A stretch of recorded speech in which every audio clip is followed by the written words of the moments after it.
তো এই যে বাজার হয়ে গেছে সকাল সকাল, অনেক টাকার ধাক্কা।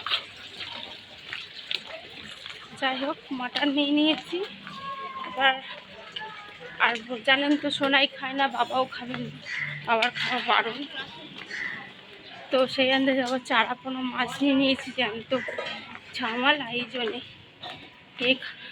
এই মাটন নিলে। কিন্তু আমরা খাবো, ওরা খাবে না, আর সোনায় তো খাবে না। আর চারা পোনা মাছ হালকা ঝোল করে দিলে বেশ, মাছ তো খাবে না, ঝোলটা দিয়ে ভাত খাক না, ওটাই। তো এই যে বাড়ি চলে এসেছি, অনেকক্ষণ এসে বেল নিয়ে এসেছিলাম, টক দই দিয়ে শরবত করলাম, আমি খেলাম, মা খেলো, রেখে দিয়েছি ফ্রিজে। তো হ্যাঁ, এনে মাটনটা আগে করে নিয়েছি, এই যে মাখিয়েছি সর্ষের তেল, নুন আর হলুদ দিয়ে মাখিয়ে রেখেছি, মশলা দিইনি, মশলা রান্নার সময় করবো। আর বাবার জন্য এই যে চারাপোনা, জ্যান্ত চারাপোনা মাছ এখন ভেজে নিই।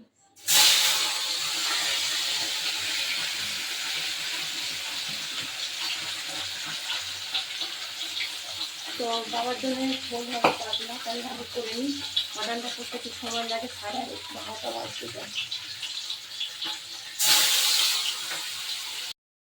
বাবার ঝোল হয়ে গেছে, তরকারি নামিয়ে দিয়েছি, 12:30 বাজে। এদিকে ভাত প্রায় হয়েও এসেছে, আর এদিকে আলুগুলো ভাজতে বসিয়ে দিতে তেলে হালকা করে ভাজবো। তো এই পাশে ভাটার মধ্যে অনেক সময় লাগবে, স্নানও করিনি, 11:30 বাজে। সোনাইকে আবার নিতে যাবো।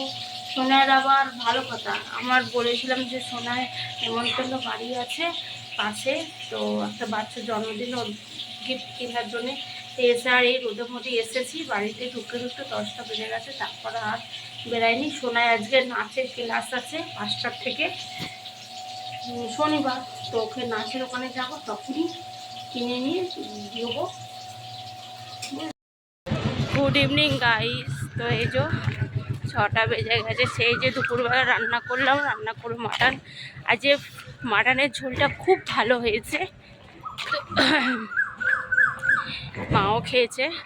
মা কদিন ধরে বলছিল যে মাটন খেতে ইচ্ছা করছে, তো সত্যি কথা বলতে বাবার জন্যে বললাম, তো জানেন বাকি রাখছে।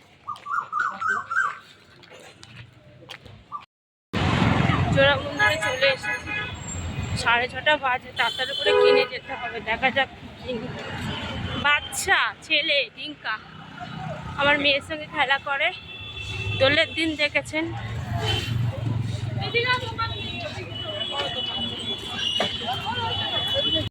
এখানে এসেছি দোকানে, ওই যে কাপের একটা বাটি সেট আছে না, রাজুর মেয়েকে দিয়েছিলে,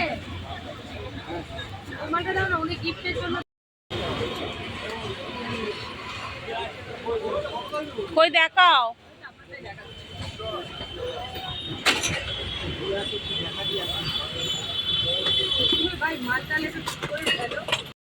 ওটা নিয়ে নিয়েছি, সোনায়ের প্যাকিং করে দিচ্ছি। নেওয়া হয়ে গেছে, প্যাকিং হয়ে গেছে, ভালো একটা টিফিন খেতে বাজে। তো এখন অটো করবো, সিয়ারি মধ্যে যাবো, 7:45 বেজে গেছে, সোনার 7টায় ছুটি হবে না, অটো নাচের প্রোগ্রামে চলে এসেছে, 7টা বাজে এবার ছুটি হবে। সবাই দাঁড়িয়ে আছে গাছের না।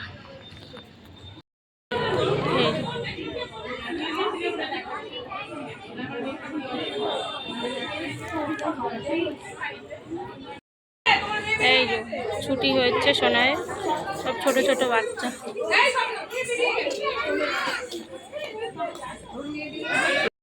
এই সোনার কাছ থেকে বেরিয়ে গেছে। তোর, তুই যাবি না ও নেমন্তন্ন বাড়ি? কি নিয়েছি? গলা কমেছে, সত্যি ওষুধ খেয়ে এসেছিস, খাতা থই থই করে। চ বাবা, শুধু মানে টিফিন কাঠি, ভালো একটা সুন্দর টিফিন কাঠি নিয়েছি, ওর মধ্যে ডবল টিফিন কাঠি, চামচ আছে। রিঙ্কা স্কুল গেলে ব্যবহার করতে পারবে, বুঝেছিস? তো যাই, তো ব্যবহার করতে পারবে। তো এই যে সোনায় চলে গেছে নেমন্তন্ন বাড়ি, বাড়ি এসে এক ফটো টিকলো না। ওই পাশে যাদের সঙ্গে খেলে বাবুয়া, ওরা ডাকলো, তা আমি বললাম যাবি, ডিঙ্কার হাতে দিয়ে দিবি। তো আমি গেছিলাম গেট পর্যন্ত, গেটে বেশ সাজিয়েছে বেলুন দিয়ে। বেশি বছর না, মিনিমাম 3-3.5 বছর, 3 বছর বা 4 বছর হবে ছেলেটা, ছোট্ট টিঙ্কা। তো যাই হোক চলে গেছে সোনাই এখন ওখানে। তো এখন ঘর ফাঁকা, মা বাবা একটু গেছে রাস্তার দিকে।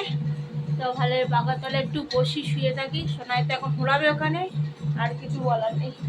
সোনার ওষুধ, এই যে ওষুধ বললাম খা, কিছু খেয়ে এসে একটু টিকলো না, বাড়ি চলে গেল, জানেন, ডাকলো চলে গেল। বললাম যে কিছু খা, বেলের শরবত করেছি খা, খাবে না, চলে গেল। এই ওষুধটা আর এই ওষুধটা কিনে দিয়েছি সর্দির জন্য, খুব কষ্ট হচ্ছে ওর। তো যাই হোক আমি একটু শুই বাবা পাকের তলায়, দেখি ও কখন আসে। তো এই যে সোনায় 11:30 বাজে, সেই যে গেছে নেমন্তন্ন বাড়ি, তার মধ্যে 10 বার আমি গেছি, মা গেছে ডাকতে, বুঝেছেন। তো ও মানে হুড়াচ্ছে, তো খাওয়া দাওয়া সবাই যে বসে 10:30 টেবিল পেতে ফার্স্ট ব্যাচে বসিস নি কেন? ফার্স্ট ব্যাচে তো বসবি, যে আমি জানি না। জানবি কি করে, তুই তো এদিক ওদিক করছিস। বলছিল তাহলে সে বসে, তুই তো উচিত ছিল তোর বসে পড়। তুই কটা বাজে এখন যে এত রাত্রে তোকে আমি শুধু ঘুরে বেড়াচ্ছি, শুতে পারছি না, ও ঘরে ঢুকতে পারছে না, শুতে পারছি না, জানি কি বলবো। আমি আর মা বাইরে বসেছিলাম ওর কাছে, আমি আবার ডেকে নিয়ে আসলাম। ভিতর ঢোকাচ্ছে লোকজন ভর্তি পুরো একদম। তো যাই হোক কিচ্ছু তো খায় না, সে জানি নেমন্তন্ন যাওয়া আমার খাওয়া দাওয়ার কোনো ইয়ে নেই। খেয়েছি তো আমি। তো যাই হোক, তো চলুন ব্লগটা অ্যান্ড করে দিই এখানে ভিডিওটা। তো কি গরম লাগছে। চাটনি হেভি সুন্দর হয়েছে। খেয়েছিস? খেয়েছিস মিষ্টি? খেয়েছিস? একটু করে মিষ্টি দেয়নি। দিচ্ছি আজ। যাই হোক তো চলুন, ওর জন্মদিন পার্টি হয়ে গেছে। ডিঙ্কাকে দিয়েছিলিস গিফটটা? তো ঠিক কি বললো, হ্যাপি বার্থডে বলেছিস? কি বললো ডিঙ্কা? বললো কিছুই বললো না। কিছুই বললো না। থ্যাংক ইউ যে বলবে ও আর অত ছোট বাচ্চা অত বলতে পারে। তো চলুন, ওর পার্টি হয়ে গেছে, পার্টি হয়ে গেছে, এসেছে, এবার ঘুমাবে। আমি ওই শুই 11:30 বাজে। পাখানো চালাবো, পাখানো চালালে শাঁসা করে আওয়াজ হবে, তাই বন্ধ করে দিয়েছি। তো গুড নাইট, ভালো থাকবেন, সুস্থ থাকবেন। কালকে নেক্সট একটা ব্লগে চলে আসবো, কালকে সানডে। তো টাটা, বাই বাই।